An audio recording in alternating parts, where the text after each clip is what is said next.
we have a topic. I am looking forward to this one. I have had thoughts my whole life about perseverance. I've been one of those people that, my father used to say I was thick-headed. That was the word he used, thick-headed. I kept trying everything I wanted to get done, and sometimes perseverance worked out for me, but not always. And so that's why I'm going to find this really interesting. Tim Hague is on the phone. He wrote a book called Perseverance.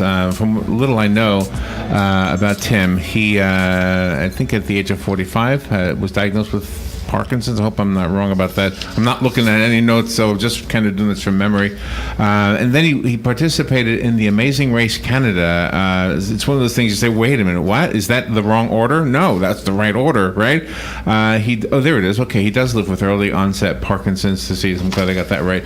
Tim is also a registered nurse, by the way, a public speaker, and his book, again, is called Perseverance, The 7 Skills You Need to Survive, Thrive, and Accomplish More Than You Ever Imagined.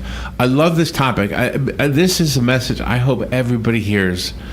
Everybody. We live in a world where failure is part of life, and sometimes we just give it up, and that's, I think, the worst thing you could ever do if you're trying to accomplish something. Tim Hague, I've said enough. Good morning, Tim. How you doing? Good morning. I am doing very well. How are you this morning? I'm okay. Where are you? Where am I? I am in Winnipeg, Manitoba, Canada. I had a feeling you were up there. Long. Is it still cold? Yeah, up? long ways from Florida. Yeah. Did it get warm yet? Oh, yeah. Yeah, we had a lovely long weekend. It was high 80s. Well, mid 80s, I guess. Yeah. So how long ago were you diagnosed with Parkinson's? Just over 7 years. I was diagnosed in February of 2011. And in what way did the perseverance? Your bio indicates that you've had perseverance as part of your DNA, if you don't mind me saying it that way. Mm-hmm. So that's always been part of you, and you somehow incorporated that. Like when most people would have said, "Okay, well, I'm done. I'm going to sit in a chair the rest of my life and not go anywhere." You refused to accept that. Well, the thing is, I guess I've learned it over time that. As I was writing the book, it really came home to me that perseverance has been kind of bred in the bone, if you will. Mm-hmm. Going back to my birth mother being a young woman of 20 who was pregnant, a white girl from Iowa, found herself pregnant by an older black man.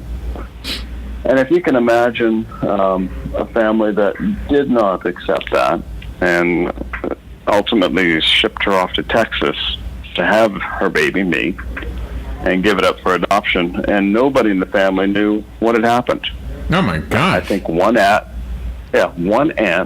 knew that she was pregnant, knew that she had been sent off, but nobody else did. Nobody. Wow. So if you can imagine the courage, the strength, the perseverance that it would take on her part to not only live through that event, but to take the steps necessary to give me birth, to give me a shot at life, I think there's a story right there that needed to be told. Oh my gosh, I had no idea that was part of the story. Yeah. So you is bred in the bone, as you said. Yeah, and then the next part is I was adopted by a white couple who already had 3 kids of their own.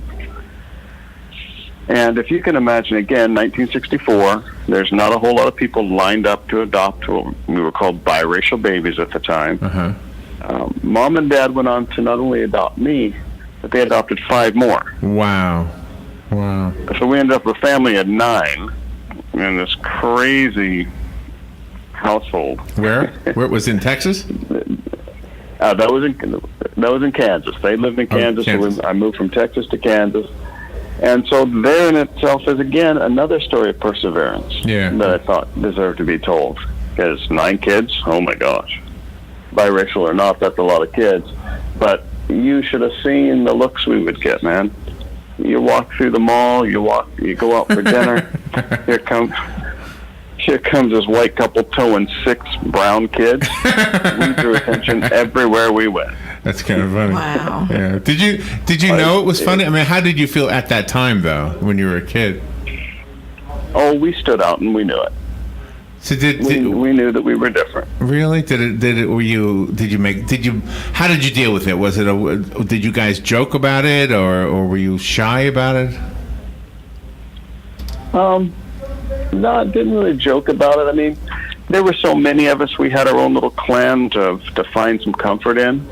But, my dad was a pastor in time, but the church that we were going to early on, when I was a kid, the pastor came to our house and told Mom and Dad that they had made a mistake adopting this black baby.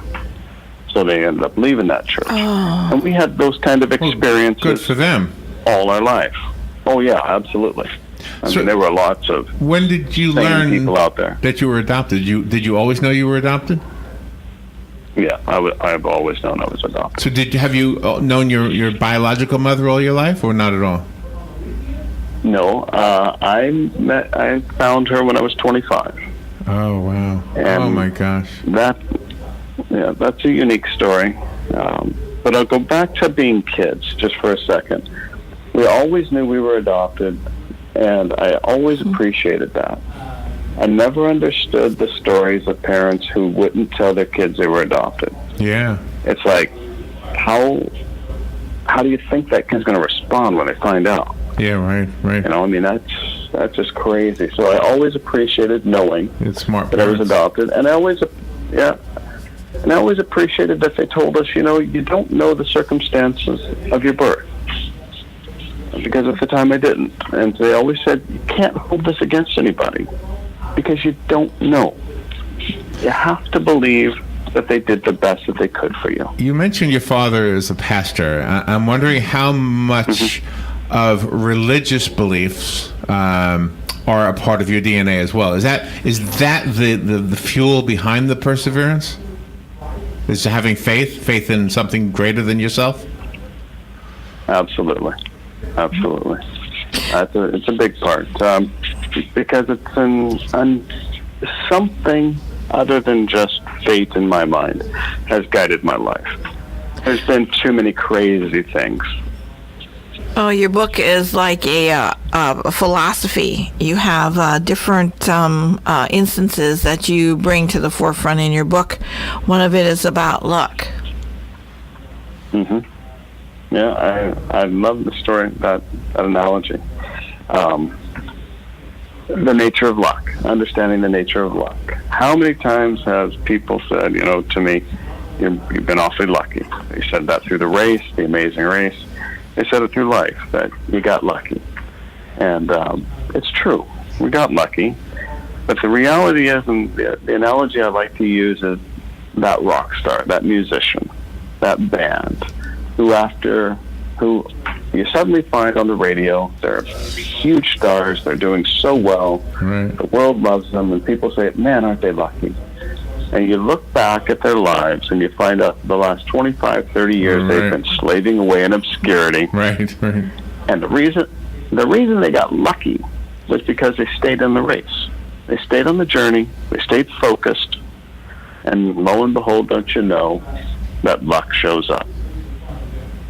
So I say it a little tongue-in-cheek, the nature of luck, when in fact I'm saying in large part, stay in your race. Don't give up. Yeah, I persevere. I absolutely agree. I'm going to argue with you a little bit, okay? Oh, sure. Because I truly, truly believe what you're saying, and I hope everybody hears what you're saying and embraces it. And I don't want my argument in any way to make other people feel like they should give up. But I have an observation in life that I wanted to share with you as soon as I knew what your book was about. It is this, and I'm going to use an analogy because it applied to me. I was driving down the road when I was younger, and I was the guy who wanted to be the rock star. I was the guy with the guitar driving from college to college playing shows and pretty much getting turned down by every record company that was out there. And next thing you know, I'm doing this for 12 years or so from 18 to like 30. And I'm realizing, oh my gosh, I'm almost 30. And I look in my rearview mirror, and in the back window of the car, there's a bee. And the bee's trying to get out through the back window. And the bee's never going to get out that back window. It doesn't open. And so I thought to myself, why don't you fly out the window in the back seat? It's open. But the bee didn't hear me. And as soon as I said that, I thought, oh my gosh, that's me. I'm buttoned up against a piece of glass. It looks like I can get through, but I can't. And meanwhile, there's an open window, and the open window was radio. And so that was, you know what I mean? So and I think I think perseverance does sometimes indicate you are barking up the wrong tree, or whatever analogy you want to say. So that my argument is kind of just an addition, not an argument. Yeah, no, because I agree with your argument. I agree. Life takes us in crazy places. I would have never, ever wanted to fly through the window of Parkinson's. I would have never wanted to take that road. I saw myself in a very specific career track with nursing. I saw where my life was going, saw where my wife and kids and family were going, and none of that included Parkinson's.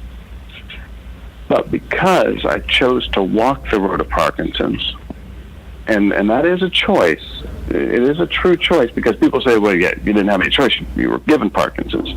Well, that's true. I can't change the fact that I have Parkinson's, but I can change my attitude towards Parkinson's. Yes. And because I changed my attitude towards Parkinson's, it took me to The Amazing Race. It took me to writing a book. It's taken me on a career around the world, speaking and talking about Parkinson's and perseverance. And it's the fact that we choose to fly through that other window and stay on our journey regardless of the disappointments that come with it, that ultimately lead us to more wins, more success, things we would have never imagined happening had we stayed in the back of the car banging our head against the windshield. Yeah, absolutely. But you also stress having fun. Absolutely. It's tough. There's never been a day that I've woke up and said, boy, am I happy I have Parkinson's today. So some days it's tough to wake up and be joyful, to be happy. But it's kind of like love. It's kind of like love. We some days wake up and we feel in love. There are other days that we wake up and we say, I'm going to choose to love. And often with Parkinson's, with perseverance, you have to wake up and say, today I choose to be joyful. I may not feel like it, may not necessarily want to, but I choose to. Yeah. And that's where community comes in your book. That's right. Because you have to ask for help sometimes. Well, if you'd watched The Amazing Race, and if you didn't, you can find it on my website at timsenior.ca. But if you watched our race, you would have seen us in Iqaluit, Nunavut, way up in the frozen tundra of Canada, way north. Me trying to climb a hill. And I probably would have eventually got to the top of that hill, but I would not have probably come in second place that day without the help of my son. I literally grabbed the back of his coat, and he pulled me up that hill that day. Is that right? Wow. And I use that analogy in life. My wife some days pulls me through this life with Parkinson's. There are people in my support group, my doctors, my healthcare team, that pull me through life with Parkinson's. I would not be where I'm at today if it were not for the community that I have. And I encourage people to find a community. Find that group of people who will feed into your life and in turn allow you to feed into theirs. Because we need that reciprocal friendship and support that you find in that. I just went to your website. You're a good-looking guy. I'll say.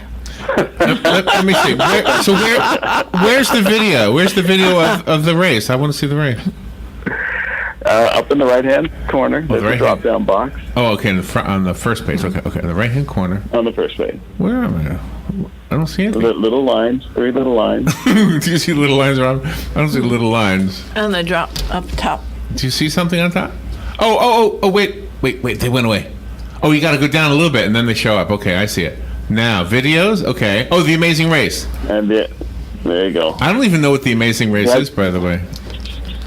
Oh, it is. It's a reality television show. It's the only one that tells the truth. We don't start and stop. We don't go back and do things over. what we do on television, they show. How You can think of it as a... really? How far do you go? You can think of it as a giant... well, we stayed in Canada our year. Typically, you go all around the world. Oh my God! And you can think of it as a giant scavenger hunt. We've got to find various clues, perform various tasks without getting kicked off, coming in last on any given day and getting kicked off the show. And in the book, Perseverance, I walk you through the story of the Amazing Race. I tell you our story there. I tell you why we were lucky. We were last or almost every leg of the race. Oh no! Wow. We sucked, to tell you the truth. We struggled day in and day out. But right up until the end. I'm gonna watch this. I'm gonna watch this later on. I didn't realize it was so long. So, what was the hardest thing you had to do? I'm looking through these things here. Yeah, Iqaluit was definitely the hardest task in the race. That day in Iqaluit, I was absolutely worn out. My Parkinson's was giving me no end of trouble. And like I said, if it wasn't for Tim Jr., I'm not sure I'd have made it through that day.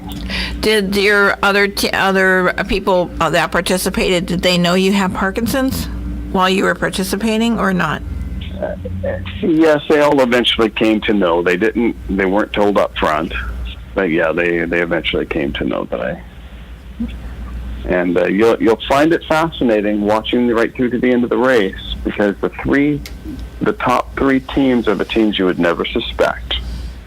A guy with Parkinson's and his son, a guy who lost both legs in Afghanistan, running on prosthetics, and two petite young women who Tony and Tennille. Just nobody ever gave it. Is that the something in Tennille? The twins?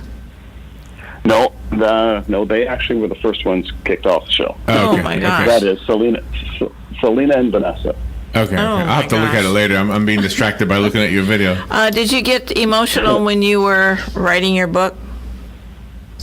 Oh yeah, there are lots of things that would touch me personally. I mean, right back to my birth mom Eleanor, my parents, growing up, and just winning the race was over the top, right? Nobody expected it.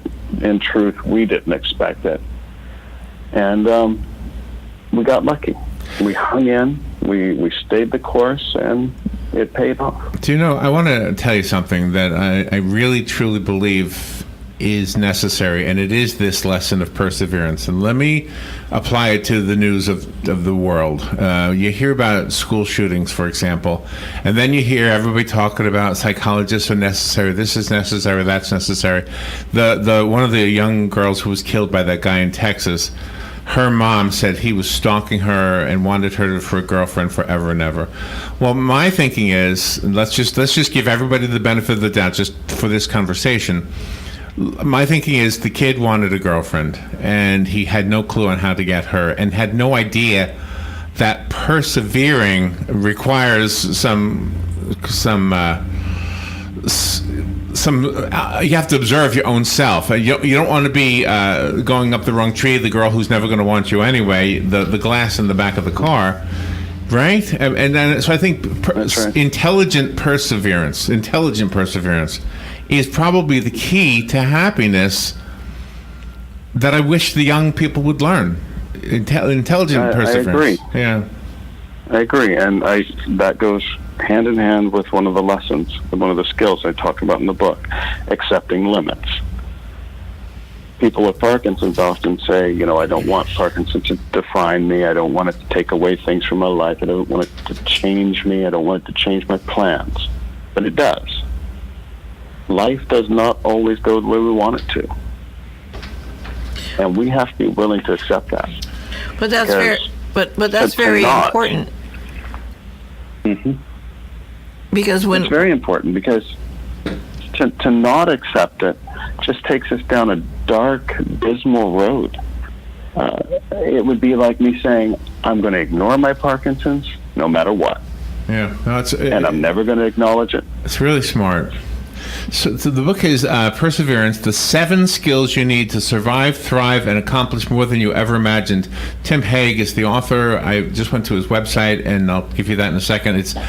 You obviously are giving a message that people need to hear. You were invited to be a TED, what do you call it, TED Talks thing? A speaker for TED thing? Yeah. Whatever that TED thing is. Yeah, TEDx. I watch those. I'm addicted to them, by the way. I just can't remember what it stands for. What does it stand for, TED? Technology, education, and Dancing? let's go with dancing. Demonstrating, maybe. Did you allow your family to? Did you keep writing the book a secret, or did you allow them to read it before it was done? No, my family read it ahead of time, especially Tim Jr., my wife, my birth mom. They all got the opportunity to vet it, make sure that my 53-year-old memory was getting it right. And did you have to relinquish your duties as a nurse with Parkinson's? Yes, I have been retired for 2 years now. I like to say that people got real nervous when I came at them with a needle shaking. Oh. Oh, gosh. Gosh. Oh, my God. Gosh. You have a sense of humor about it. Yeah, you gotta. But it was time to go. That's the shaking is a classic symptom of Parkinson's. What people don't see is the thing that really cost me my job. I was actually in management at the time. I wasn't giving needles anymore. But there's a thing called mild cognitive impairment. It's not Alzheimer's, it's not dementia, but you lose the ability to plan, organize, and to multitask. And I simply found that I could not keep up with all the demands of managing a busy surgical ward anymore. Oh, my. And it was just time to go. So your belief in God must play a role in how you accept this. You must say, this must be what God wants. That's got to be part of your thinking, no? Well, I think that God makes a way for what comes in life. Yeah. I think He's given me what I need to deal with Parkinson's, because it's Parkinson's that's come into my life, not cancer, not so many other things. It's Parkinson's. So I think He's built me to deal with that. The exciting nature of that video I just watched with you in that race is so contrary to the Fred Rogers delivery of your voice. It's like, wait a minute, is this the same guy? I mean, it sounds like I'm talking to Fred Rogers a little bit, and you look like a movie star. You really sum it up you really sum it up in your 3 words: live your best, and that really should be taken to heart. Yes, we can live our best, and I tie live your best up with having the strength to simply do your best, the courage to be content with what your best produces, and the will to persevere. That's amazing. Great words. The book is called Perseverance. Do we have a copy of it? No, we don't. You'll have to go buy one. I found it on Amazon. You're getting good reviews on Amazon. In fact, you're number 70, I think, in one of the categories. Pretty good, considering there's like millions of books out there. Tell me if you... Oh, the website, Tim SR, as in senior, timsr.ca, because he's in Canada. How'd you end up in Canada? My wife. She came to Kansas City looking for a man. And she found one, brought him back to Canada. Nice. And she will hit me when she sees me for saying that. How many children do you guys have? How many children? We have 4 fantastic children. Tim Jr. and then Jordana is 23. Carter and Eleni are 20. They're twins. Tim Jr. is married. We have a fantastic daughter-in-law, and God's greatest gift to mankind, a granddaughter. Oh, yay. Oh, my it gives gosh. me chills. You have a beautiful family. In a half hour, I feel like we made a friend, Robin. Yeah. Tim, thank you for being on our show. That was an awesome delivery in just 25 minutes or whatever it was. Thank you, Tim. Good luck with everything. Thank you. Have a great day. Thank you. We'll be right back.